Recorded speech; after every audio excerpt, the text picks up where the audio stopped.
একটি শুভ মুহূর্ত, যার স্বপ্ন জীবনের কোনো এক বাঁকে মনের গভীরে এসে উকি দিয়েছিল, যেমন উকি দেয় সব মানুষের অন্তরে।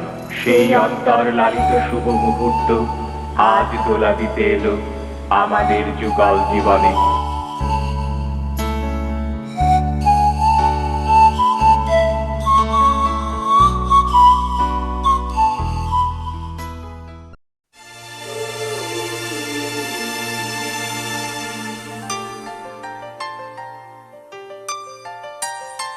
नींद उड़ रही है, चैन खो रहा है, जान जा रही है, ये क्या